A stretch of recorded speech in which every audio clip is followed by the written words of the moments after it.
Let's see what happens. Gelombang tsunami mulai menerjang wilayah pesisir Hawaii setelah gempa berkekuatan 8,8 skala Richter mengguncang kawasan Kamchatka, Rusia pada Selasa 30 Juli 2025. Gempa besar tersebut memicu peringatan tsunami luas di seluruh Samudra Pasifik dan menyebabkan gelombang setinggi hampir 2 meter di beberapa lokasi termasuk di Honolulu dan Hanalei. Dikutip dari Reuters pada Kamis 31 Juli 2025, gelombang tsunami tercatat mencapai ketinggian 1,7 meter di beberapa bagian wilayah Hawaii termasuk pesisir Pulau Maui dan Oahu. Di sisi lain, Badan Cuaca Amerika Serikat menyatakan bahwa gelombang pertama kali terjadi sekitar 1 jam setelah gempa, diikuti oleh beberapa gelombang susulan dengan kekuatan menurun. Gempa berpusat di lepas pantai Kamchatka, sekitar 119 km tenggara Petropavlovsk-Kamchatski di kedalaman sekitar 19 km.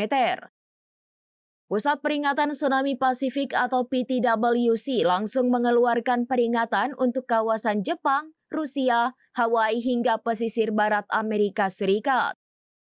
Warga di kawasan pesisir Honolulu, Hilo, dan Hanalei sempat diperintahkan mengungsi ke tempat yang lebih tinggi. Gelombang tsunami juga tercatat di Jepang, terutama di wilayah Hokkaido dengan ketinggian sekitar 1,3 meter. Pemerintah Jepang mengeluarkan perintah evakuasi terhadap lebih dari 2 juta orang yang tinggal di wilayah pesisir timur. Sementara itu, wilayah terdekat dengan pusat gempa di Rusia mengalami dampak paling signifikan. Di Severokurilsk dan beberapa kota di Kamchatka, tsunami setinggi 3 hingga 5 meter menghantam pesisir dan menyebabkan kerusakan pada rumah warga serta jaringan listrik. Belum ada laporan korban jiwa, namun sejumlah orang dilaporkan mengalami luka ringan akibat terkena reruntuhan bangunan.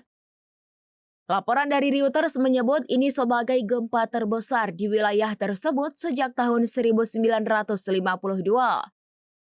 Peringatan tsunami sempat mencakup wilayah sejauh California, Meksiko, Peru, dan Selandia Baru. Meski di sebagian besar wilayah tersebut, gelombang hanya mencapai di bawah 1 meter dan tidak menimbulkan kerusakan berarti. Di Hawaii, sebagian besar peringatan tsunami resmi telah dicabut pada Rabu pagi waktu setempat setelah kondisi laut dinyatakan stabil. Peristiwa ini kembali menunjukkan betapa rentannya wilayah Pasifik terhadap aktivitas seismik besar.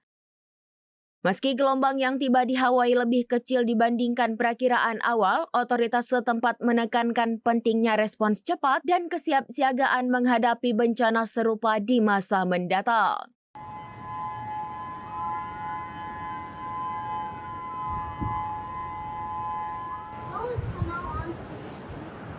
Let's see what happens.